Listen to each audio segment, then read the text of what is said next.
Parliament, संसद। तो ध्यान से इस लेक्चर को देखिएगा। इस लेक्चर में हम लोकसभा और राज्यसभा दोनों को अच्छे से डिस्कस करेंगे, ठीक है। और सारे इंपॉर्टेंट पॉइंट्स जो भी हैं इस टॉपिक से सारे हम कवर करेंगे और लास्ट में एक very important question answer set भी लगाएंगे, ठीक है। जो लास्ट ईयर एग्जाम में इस टॉपिक से क्वेश्चंस पूछे हैं हम उसको टेस्ट में अच्छे से सॉल्व करेंगे। चलिए सबसे पहले हम बात करते हैं भारत की संसद के बारे में। तो भारत के संविधान में संसदीय प्रणाली जो ली गई है वो किस संविधान से ली गई है? ब्रिटिश संविधान से ली गई है। ओके, संसद के 3 अंग कौन कौन से? लोकसभा, राज्यसभा और राष्ट्रपति। जो लोकसभा है उसे क्या बोला जाता है? निम्न सदन बोला जाता है। राज्यसभा को क्या बोला जाता है? उच्च सदन। और राष्ट्रपति जो है वो क्या काम करता है? संसद के सत्र को बुलाने का काम करता है राष्ट्रपति। क्लियर बात? अब एग्जाम में ऐसा पूछ लेते हैं कि भारत की संसद का संविधान में किस आर्टिकल में उल्लेख है, ऐसा अगर पूछ लेते हैं तो देखिए मैंने एक बहुत अच्छी ट्रिक बनाई है, मैं आपको वो ट्रिक बताता हूं, उससे आप आसानी से याद रख लेंगे। क्या लिखा है दोस्तों? संसद। संसद के बारे में हमको पता करना है कि संविधान में किस आर्टिकल में बोला गया है। तो देखिए पहला वर्ड क्या है? स है। तो देखिए स से कौन सा अंक बनता है? 7 बनता है, तो हमने लिख लिया 7। लास्ट वाला वर्ड देखिए, बीच में फिर स आ गया, स तो हम यूज कर चुके हैं, अब कौन सा वर्ड है? द। देखिए द से क्या बनता है? 10 बनता है, तो हमने लिख लिया 10, तो 710 बना। 710 आर्टिकल होते हैं क्या? बिल्कुल भी नहीं होते हैं। तो अब क्या करें? 10 को हटा के क्या करेंगे? उससे एक अंक कम करेंगे, तो हमने क्या करा? 9 करा। क्या 79 आर्टिकल संविधान में एग्जिस्ट करता है? बिल्कुल करता है। बस तो यही आर्टिकल है जो संसद के बारे में बताता है। आर्टिकल नंबर 79 किसके बारे में बताता है? संसद के बारे में बताता है। इतनी आसानी से हमने याद कर लिया। अब देखिए 79 आर्टिकल क्लियर हो गया आपको? तो फ्रेंड्स आर्टिकल नंबर 79 हो गया पार्लियामेंट, संसद से रिलेटेड। अब देखिए हम सीक्वेंस वाइज चलेंगे। सबसे पहले आएगा उच्च सदन, तो उच्च सदन कौन सा है? राज्यसभा है। तो इसके बाद आर्टिकल कौन सा आ रहा हमारा? 80 नंबर का। तो आर्टिकल नंबर 80 में बताया है राज्यसभा के बारे में। ओके, उसके बाद आएगा निम्न सदन। तो देखिए निम्न सदन जो होगा वो आर्टिकल नंबर 81 होगा, 81। तो आपको सीक्वेंस ध्यान रखना है, 79, 80 और 81 का सीक्वेंस क्या होगा? संसद, फिर उसके बाद उच्च सदन आएगा, फिर निम्न सदन। क्लियर?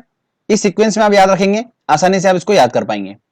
चलिए अब हम एक एक करके समझते हैं। सबसे पहले लोकसभा के बारे में, फिर राज्यसभा के बारे में। आपको सारे इंपॉर्टेंट पॉइंट्स बता रहा हूं मैं, जो भी एग्जाम में पूछे जाते हैं, इससे आउट बिल्कुल भी नहीं जाएगा, टेंशन मत लीजिए, बस ये पूरा लेक्चर अच्छे समझिए। तो सबसे पहले हम बात करते हैं लोकसभा की। देखिए लोकसभा को हाउस ऑफ द पीपल बोला जाता है। क्या बोला जाता है? House of the people. और इसका यह नाम कब दिया गया था? 1954 में लोकसभा को यह नाम दिया गया था। ध्यान रखिएगा ये सन बहुत इंपॉर्टेंट है, पूछा जाता है, 2 से 3 बार पूछा गया है अभी तक।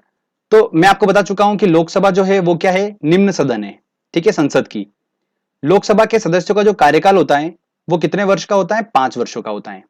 लोकसभा के सदस्यों का जो निर्वाचन है वो किनके द्वारा होता है? जनता द्वारा होता है। डायरेक्टली जनता जो है वो क्या करती है? लोकसभा के सदस्यों का निर्वाचन करती है।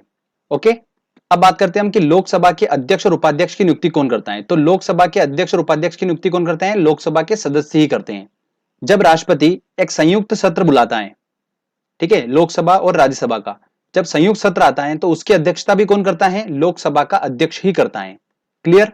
लोकसभा का सदस्य बनने के लिए जो योग्यता होती है वो क्या क्या होती है? वो होती है भारत का नागरिक हो, और न्यूनतम आयु जो है वो कितनी होना चाहिए? 25 वर्ष। अब दोस्तों हम बात करते हैं कि लोकसभा में सदस्यों की संख्या कितनी होती है। तो चलिए मैं आपको बताता हूं। मैक्सिमम सदस्यों की संख्या की बात करते हैं तो कितनी होती है? 552 होती है। कितनी होती है? 552, ये मैक्सिमम है। वर्तमान में कितनी है? वर्तमान में है 545। 545 सदस्यों की संख्या है वर्तमान में लोकसभा में। अब देखिए मैंने आपको बताया था राष्ट्रपति वाला लेक्चर में कि राष्ट्रपति जो है वो लोकसभा में 2 सदस्यों की नियुक्ति करता है। आंग्ला भारतीय समुदाय के 2 सदस्यों की नियुक्ति करता है, ठीक है, मैंने आपको बताया था। जिसने अगर वो लेक्चर नहीं देखा राष्ट्रपति वाला तो डिस्क्रिप्शन में लिंक दे रखा है मैंने, आप वहां से वो लेक्चर देख सकते हैं। तो हमको ये पता है कि 2 जो सदस्य है लोकसभा में उनकी नियुक्ति कौन करता है? राष्ट्रपति करता है। तो 545 में से 2 की नियुक्ति तो राष्ट्रपति ने कर दी, तो बचे कितने? 543 बचे। तो 543 जो हैं ये वो संख्या है जो निर्वाचन के द्वारा सदस्य चुने जाते हैं, ठीक है, मतलब 543 जो है निर्वाचन के द्वारा लोकसभा के सदस्य चुने जाते हैं। अब 543 में देखिए जो 530 होते हैं वो राज्यों से चुने जाते हैं और 13 चुने जाते हैं केंद्र शासित प्रदेशों से। ओके, ये मैंने आपको बताया वर्तमान की कंडीशन लेकर। अगर मैक्सिमम के केस की बात की जाए कि मैक्सिमम सदस्य जो है वो 552 है। तो इसमें 2 की नियुक्ति कौन करेगा? राष्ट्रपति करेगा, आंग्ला भारतीय समुदाय के सदस्य की। बचे हुए कितने? 550। ये 550 जो है ये निर्वाचन द्वारा चुने जाएंगे। अब इन 550 में से राज्यों से कितने चुने जाएंगे? 530 सदस्य राज्यों से चुने जाएंगे और 20 चुने जाएंगे केंद्र शासित प्रदेशों से। क्लियर? तो ये आपको स्ट्रक्चर समझ में आया? ये जो हाईलाइटेड वाला है ये पोर्शन है अपना वर्तमान वाला, और ये मैक्सिमम केस को लेकर बताया मैंने आपको। तो काफी इंपॉर्टेंट है, स्ट्रक्चर हमको समझ में आना चाहिए। आपको बस ये ध्यान में रखना है कि वर्तमान में सीट कितनी है, मैक्सिमम कितनी है। मैक्सिमम जो सीट है वो 552 है और उससे 7 कम वर्तमान में सीट है। बस इतना ध्यान रखना है, आप आराम से सारा स्ट्रक्चर खुद ही बना लेंगे। आगे अब हम बात करते हैं कि मंत्री परिषद जो होता है वो सामूहिक रूप से लोकसभा के लिए उत्तरदायी होता है। मंत्री परिषद क्या, ये टर्म भी हम समझ लेते हैं। देखिए, एक ग्रुप ऑफ पीपल जिसके अंदर कैबिनेट मंत्री हो, राज्य मंत्री हो और बिना विभाग के मंत्री भी हो, इन सबकी अध्यक्षता कौन करेगा? प्रधानमंत्री। इसे क्या बोला जाता है? मंत्री परिषद बोला जाता है। ये बात क्लियर हो गई? और ध्यान रखिए, मंत्री परिषद को ही क्या बोला जाता है? सरकार बोला जाता है। तो फ्रेंड्स, ये क्लियर हो गया कि मंत्री परिषद क्या है। यही मंत्री परिषद जो होता है लोकसभा के लिए उत्तरदायी होता है। ओके, अब दोस्तों हम एक टर्म को, मंत्री परिषद मतलब सरकार के प्रति रखता है। कहने का मतलब ये कि सरकार अपना बहुमत साबित करे लोकसभा में। तो फिर क्या होगा? लोकसभा में वोटिंग होगी और अगर सरकार ने अपना विश्वास मत हासिल कर लिया, मतलब बहुमत साबित कर दिया, तो अविश्वास प्रस्ताव जो होगा वो क्या हो जाता है? खारिज हो जाता है। अगर सरकार विश्वास मत हासिल नहीं कर पाई, मतलब बहुमत साबित नहीं कर पाई, तब क्या होगा? मंत्री परिषद को इस्तीफा देना पड़ेगा। ओके, अब इसको हम देखो रियल एक एग्जाम्पल समझते हैं। सरकार में कौन है? मोदी सरकार, ठीक है, बीजेपी है। और विपक्ष में कौन है? कांग्रेस है। तो कांग्रेस जो है उसने अविश्वास प्रस्ताव रखा, समझ लेते हैं। तो बीजेपी को क्या करना पड़ेगा? अपना बहुमत साबित करना पड़ेगा। और बहुमत का जो आंकड़ा है वो कितना है? 273 है, कि 273 सांसद जो है वो सपोर्ट में है। तो लोकसभा में वोटिंग हुई और वोटिंग के फलस्वरूप क्या रिजल्ट आया कि ऐसा आ गया, मान लो कि 260 ही सांसद जो है वो सपोर्ट में। तब उनको क्या करना पड़ेगा? पूरे मंत्री परिषद को इस्तीफा देना पड़ेगा। अगर वोटिंग के दौरान ऐसा हुआ कि हाँ विश्वास मत हासिल हो गया, तो फिर अविश्वास प्रस्ताव जो है वो खारिज हो जाएगा। तो ये बात आपको समझ में आई? तो चलिए हम क्या क्या समझे। पहली चीज तो यह कि विपक्ष द्वारा लोकसभा में सरकार को हराने या कमजोर करने की उम्मीद से रखा जाता है अविश्वास प्रस्ताव। सेकेंड चीज, अविश्वास प्रस्ताव एक सत्र में सिर्फ एक ही बार लाया जा सकता है। ओके, ये ध्यान रखिएगा। अगला पॉइंट देखिए, अविश्वास प्रस्ताव को रखने का तरीका क्या होता है? एक सदस्य पहले लिखित में नोटिस देगा और 50 सदस्य उसके समर्थन में होना चाहिए। तब क्या होगा कि लोकसभा का अध्यक्ष जो है वो क्या कराएगा? वोटिंग कराएगा और देखेगा कि सरकार अपना विश्वास मत हासिल कर पा रही है कि नहीं कर पा रही है। ओके, केवल लोकसभा में ही अविश्वास प्रस्ताव रखा जाता है, सिर्फ और सिर्फ लोकसभा में। क्यों? क्योंकि अविश्वास प्रस्ताव रखा किसके प्रति जा रहा है? मंत्री परिषद। विश्वनाथ प्रताप सिंह ऐसे पहले प्रधानमंत्री थे जो विश्वास मत को हासिल नहीं कर पाए थे। तो ये भी अक्सर पूछ लिया जाता है, तो आप ध्यान रखिएगा। देखिए, विश्वनाथ, तो विश्वास का विश्व, वहां पर वो वर्ड सेम सेम हो रहा है, तो हम उससे याद रख सकते हैं। ओके, चलिए आगे और कुछ पॉइंट डिस्कस करते हैं। सदन की कार्रवाई के लिए न्यूनतम सदस्य संख्या कितनी होना चाहिए? 1/10 सदस्य उपस्थित होना ही चाहिए, तभी सदन की कार्रवाई चालू हो पाएगी, चाहे वो राज्यसभा भी हो। इसे क्या बोला जाता है? गणपूर्ति बोला जाता है। पहली लोकसभा महिला अध्यक्ष कौन थी? तो मीरा कुमारी थी। काफी इंपॉर्टेंट है। अब देखिए, जो पहले लोकसभा अध्यक्ष थे वो कौन थे? जीवी मावलंकर थे। ये एग्जाम में 4 बार रिपीट हो चुका है क्वेश्चन, ठीक है, तो बहुत ही ज्यादा इंपॉर्टेंट है, इसको आपको ध्यान रखना है। देखिए, पहले राष्ट्रपति का नाम, पहले उपराष्ट्रपति का नाम, ये तो सभी को पता होता है। पूछा तो ये जाएगा एग्जाम में कि पहले लोकसभा के अध्यक्ष का नाम क्या था, ये बहुत कम को पता होता है। तो वो कौन है? जीवी मावलंकर हैं, जो पहले लोकसभा अध्यक्ष थे। वर्तमान में कौन है लोकसभा के अध्यक्ष? सुमित्रा महाजन है। अब अक्सर आपने सुना होगा शून्यकाल के बारे में, सुना होगा शून्यकाल। तो ये क्या होता है?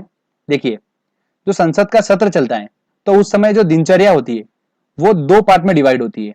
कैसे? जो मॉर्निंग का समय रहता है 12 बजे से पहले का, वो होता है प्रश्नकाल। उसके बाद के समय जो होता है वो होता है कार्यसूची का। तो इन दोनों के बीच में एक छोटा सा गैप होता है, उसे क्या बोला जाता है? शून्यकाल बोला जाता है। और ये जो गैप का समय है ये चालू होता है 12 बजे से, इसलिए इसका नाम क्या रख दिया? शून्यकाल रख दिया। ओके, तो आपको ये टर्म क्लियर हुआ अच्छे से? चलिए अब हम बात करते हैं दोस्तों राज्यसभा के बारे में। तो काफी इंपॉर्टेंट है ये भी। देखिए, स्टार्ट करते हैं हम। राज्यसभा जो होता है वो संसद का क्या होता है? उच्च सदन होता है। क्या होता है दोस्तों? उच्च सदन होता है। अगला पॉइंट इंपॉर्टेंट है कि राज्यसभा के सदस्यों की नियुक्ति कौन करता है? तो राज्यसभा के सदस्यों की नियुक्ति करते हैं जो राज्यों की विधानसभा के जो सदस्य होते हैं, वो राज्यसभा के सदस्यों की नियुक्ति करते हैं। प्रत्येक 2 वर्षों में 1/3 सदस्य सेवा निवृत्त हो जाते हैं, मतलब अवकाश ग्रहण करते हैं, और नए सदस्य आते हैं फिर। तो राज्यसभा इसलिए कभी भंग नहीं होती है। इसीलिए राज्यसभा को क्या बोला जाता है? स्थायी सदन बोला जाता है, परमानेंट हाउस बोला जाता है। तो ये वाला क्वेश्चन 2015 का है, बहुत ही इंपॉर्टेंट है, ध्यान रखिएगा। स्थायी सदन जो है वो क्या है? राज्यसभा है। लोकसभा जो है वो स्थायी सदन नहीं है। राज्यसभा के सदस्यों की बात करें तो राज्यसभा के सदस्यों का कार्यकाल कितने वर्षों का होगा? 6 वर्षों का होता है। हमने बात करी थी लोकसभा में, तो लोकसभा के सदस्यों का कार्यकाल कितने वर्षों था? 5 वर्षों तक का था। बट राज्यसभा के सदस्यों का कार्यकाल जो होता है वो 6 वर्षों का होता है। तो ये ध्यान रखना है। राज्यसभा के अध्यक्ष की बात करते हैं, मतलब सभापति की बात करते हैं, तो कौन होता है? उपराष्ट्रपति होता है। उपराष्ट्रपति राज्यसभा का पदेन सभापति होता है। ध्यान रखिएगा, ये राज्यसभा का सदस्य नहीं होता है। इसका कार्यकाल जो होता है वो 5 वर्षों का होता है। कितने वर्षों का होता है? 5 वर्षों का होता है। राज्यसभा के उपसभापति को कौन चुनता है? राज्यसभा के सदस्य ही चुनते हैं उपसभापति को। ठीक है, अब हम योग्यता की बात करते हैं कि राज्यसभा का जो सदस्य होने की योग्यता क्या क्या होना चाहिए। तो पहली बात तो भारत का नागरिक हो। दूसरी बात, न्यूनतम आयु कितनी होना चाहिए? 30 वर्ष होना चाहिए। बहुत ही इंपॉर्टेंट है ये। लोकसभा में हमने पढ़ा था तो न्यूनतम आयु कितनी होना चाहिए थी? 25 वर्ष। पर राज्यसभा में कितनी होना चाहिए? 30 वर्ष। थोड़ा सा और मैच्योर होना चाहिए उसको। चलिए अब मैं आपको बताता हूं राज्यसभा के जो सदस्य होंगे उसका स्ट्रक्चर बता देता हूं मैं आपको। तो जो राज्यसभा के मैक्सिमम सदस्य होंगे वो कितने होते हैं? 250। वर्तमान में कितने हैं? 245 सदस्य। वर्तमान में राज्यसभा के 245 सदस्य हैं। अब मैंने आपको बताया था, देखिए राष्ट्रपति वाले लेक्चर में, कि राष्ट्रपति जो होता है वो राज्यसभा में 12 सदस्यों की नियुक्ति कर सकता है ना। तो 245 में से 12 चलेगा, कितने बचे? 233। ये 233 ही अधिकतम चुने जा सकते हैं, ठीक है, निर्वाचन के थ्रू। 233 सदस्य जो है वो निर्वाचन के थ्रू चुने जाते हैं, और इसमें से राज्यों से चुने जाते हैं 229 और केंद्र शासित प्रदेशों से चुने जाते हैं 4 सदस्य। तो ये आपको क्लियर हुआ स्ट्रक्चर। 250 मैक्सिमम सदस्य हैं राज्यसभा के, 245 वर्तमान में है, उसमें से 12 जो है वो राष्ट्रपति चुनता है, 233 जो है वो निर्वाचन के थ्रू चुने जाते हैं, उसमें से 229 राज्यों से और 4 केंद्र शासित प्रदेशों से चुने जाते हैं। तो आई होप आपको ये स्ट्रक्चर क्लियर हुआ होगा। हमको बस ध्यान रखना है वर्तमान में कितने सदस्य हैं? 245, और मैक्सिमम सदस्य हो सकते हैं 250। चलिए अब कुछ इंपॉर्टेंट पॉइंट्स और डिस्कस करते हैं जो एग्जाम में अक्सर पूछे जा सकते हैं या पूछ लिए जाएंगे। पहली चीज तो यह कि सबसे पहले सभापति का नाम क्या है, मतलब पहले राज्यसभा के अध्यक्ष मतलब सभापति का नाम क्या है, तो वो कौन है? सर्वपल्ली राधाकृष्णन है। ओके, तो ये इंपॉर्टेंट है। पहले उपसभापति का नाम क्या है? तो एसवी कृष्णमूर्ति राव है पहले उपसभापति। वर्तमान में कौन है सभापति? वेंकैया नायडू है, ये उपराष्ट्रपति है।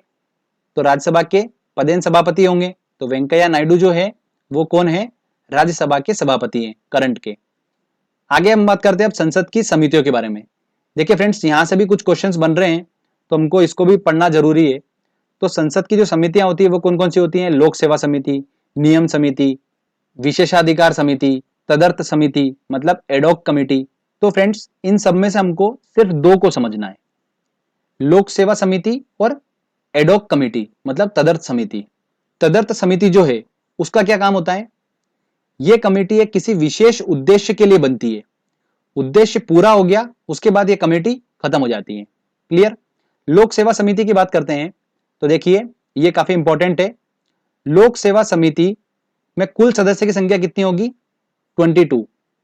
इसमें से लोकसभा के होंगे 15 सदस्य, राज्यसभा के होंगे 7 सदस्य। इसका अध्यक्ष कौन होता है? विपक्ष का नेता होता है। कौन होता है? विपक्ष का नेता। और इसका काम क्या होता है लोक सेवा आयोग समिति का? कि मंत्रालय के जो भी व्यय है और जो किए गए नियंत्रक एवं महालेखक परीक्षक, इसकी रिपोर्ट पे विचार विमर्श करने का काम होता है लोक सेवा आयोग समिति का। तो दोस्तों ये भी बहुत इंपॉर्टेंट है, आजकल क्वेश्चंस बन के आ रहे हैं इसमें भी, तो आप थोड़ा सा ध्यान रखिएगा। ओके, एक और चीज पूछ ली जाती है एग्जाम में कि वो कौन से प्रधानमंत्री थे जिन्होंने अपने कार्यकाल के दौरान संसद के अधिवेशन में भाग ही नहीं लिया, मतलब संसद के सत्र में भाग ही नहीं लिया। तो वो कौन थे? चौधरी चरण सिंह थे। इन्होंने संसद के सत्र में एक बार भी भाग नहीं लिया था। ये ऐसे प्रधानमंत्री थे। संसद के सत्र की बात करते हैं तो संसद का जो सत्र होता है वो साल में कितनी बार होता है? 2 बार अनिवार्य होता है और दोनों सत्र के बीच में 6 महीने का मैक्सिमम गैप हो सकता है, इससे ज्यादा गैप नहीं हो सकता है। तो फ्रेंड्स यहां पर हमारा ये थ्योरी सेक्शन कंप्लीट होता है। आई होप आपको सारी चीजें क्लियर हुई होगी। जितने पॉइंट्स मैंने बताए ये सारे इंपॉर्टेंट पॉइंट्स हैं, इससे आउट कुछ भी नहीं जाने वाला है, जो भी आएगा वो सब इन्हीं के बीच में से आने वाला है। तो चलिए दोस्तों हम क्वेश्चन आंसर टेस्ट लगाते हैं और देखते हैं कि हम कितना क्वेश्चन टेस्ट लगाते हैं और देखते हैं कि हम कितना क्वेश्चन सॉल्व कर पा रहे हैं।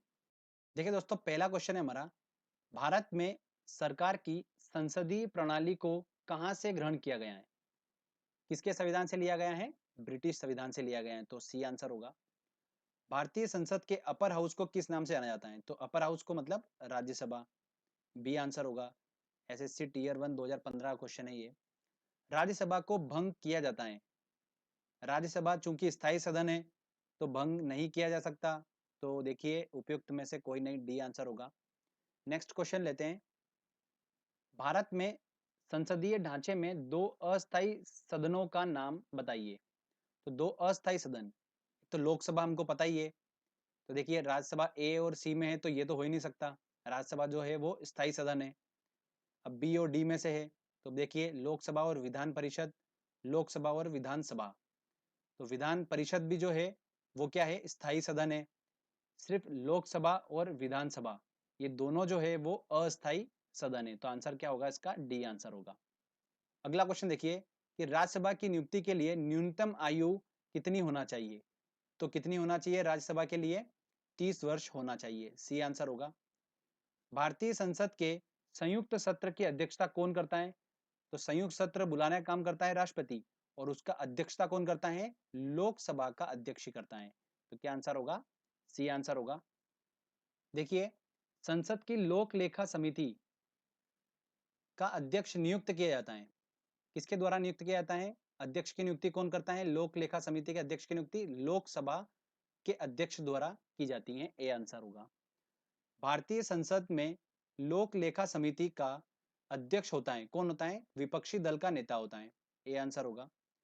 राज्यसभा के सदस्यों का सेवा काल कितना होता है? तो देखिए राज्यसभा के सदस्यों का सेवा काल कितना होता है? 6 वर्ष होता है। अगर लोकसभा की पूछते तो 5 साल होता। ओके ध्यान रखिएगा, इंपॉर्टेंट क्वेश्चन है।